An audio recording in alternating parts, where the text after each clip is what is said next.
আর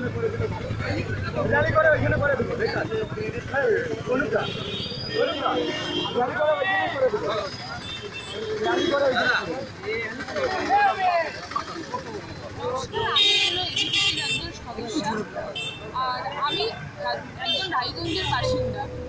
বর্তমানে আমি কলকাতায় পড়াশোনা করতে এসেছি, কিন্তু বর্তমানে যে পরিস্থিতি দেখা যাচ্ছে, যে ঘটনা দেখা যাচ্ছে, তাতে বোঝা যাচ্ছে যে কলকাতা, রায়গঞ্জ সহ পুরো ওয়েস্ট বেঙ্গলে নিয়ে কেন যে কোনো মানুষের বাস করা কঠিন দাঁড়িয়ে গিয়েছে। সবচেয়ে বড় কথা, যতবারই এখানে দিদি এসেছে যতদিন থেকে, তখনই যতবার এখানে ধর্ষণের ঘটনা পরপর ঘটেছে, কিন্তু প্রত্যেকবারই তিনি নিশ্চুপ রয়েছেন। তিনি মহিলা হয়ে এই কাজটা কীভাবে করতে পারেন? আমাদের সুরক্ষা তার প্রথম কর্তব্য, সেটা হলো একটা প্রশাসনের কাছে, কিন্তু আমি দেখছি আজও তিনি নিশ্চুপ।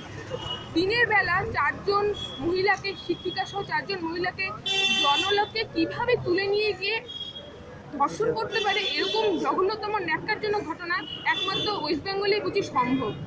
দ্বিতীয় কথা, যে তার এমনকি তৃণমূলের সদস্যরা এই ঘটনা করেছেন, তা সত্ত্বেও তিনি নিশ্চুপ। পুলিশ প্রশাসন অবশ্যই নিশ্চুপ আছে, সেই জন্য যথেষ্টজনক দুঃখ লাগছে, কিন্তু আমার আর বেশি কিছু বলার নেই। এই রাজ্যে কি তাহলে মহিলারা সব ছেড়ে চলে যাবে? এই রাজ্য কি তাহলে মহিলাদের আর বাসযোগ্য থাকবে না? আমার শুধু এতটুকুই প্রশ্ন, তিনি কি মহিলা হয়ে মহিলাদের দুঃখ বুঝবেন না? আর কিছু বলতে চাই না। भारत माता के जय, भारत माता के जय। चलो